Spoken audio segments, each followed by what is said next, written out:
people in the Bible? This was the objection that came to a high school student where the person said there are transgender people in the Bible, and she was taken off guard and she reached out to me.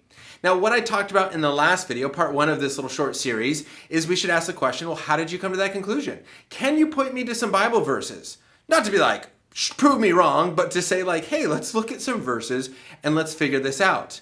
And the person making the objection actually didn't give any verses. But that's the place we should start. Now, the student eventually went to Google, as I mentioned, and looked it up and found an article and sent that article to me. And that's what we're going to respond to the next two videos. So the article is actually found at thedailybeast.com, and the title is, What Does the Bible Teach About Transgender People? And I'll put the link down in the description below. You can check it out.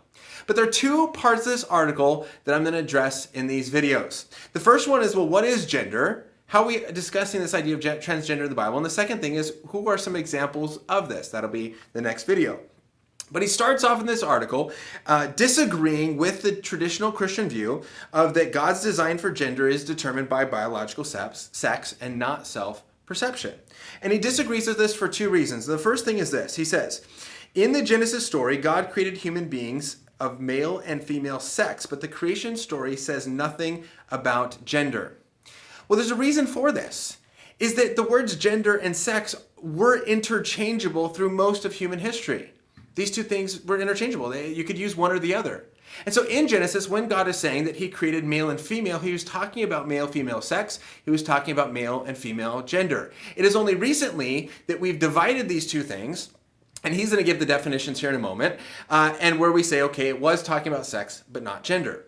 When it comes to understanding Scripture, we need to understand it from the perspective of the author. We can't take a 21st century understanding of gender or sex and apply that to Scripture and say, look, it's never mentioned. No, it was mentioned because these two terms were interchangeable.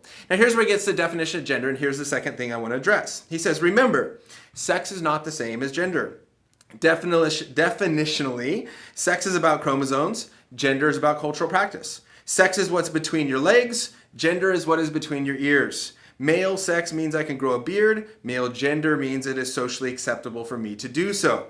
And he kind of goes on and adds a little bit else, but you kind of get this idea. But what's interesting, and the question I would have for this author is this. He seems to be giving two different definitions of gender. The first one is cultural practices, and the second one is what's between your ears, what you think about yourself. And these don't always align, right? So he goes on, and we'll talk about this in the next video, but if your gender is based on cultural practices, if being a cook means you are female, well, then is Gordon Ramsay female? Well, no, because he doesn't identify as female, so we're going to say he's male. So it's not based on cultural practices. Now, he talks about cultural practices being social construction. Let me put that down. That's true, right? Is it... should men wear skirts? Well, in the United States, no, we don't. But you go over to Scotland, yeah, they wear kilts.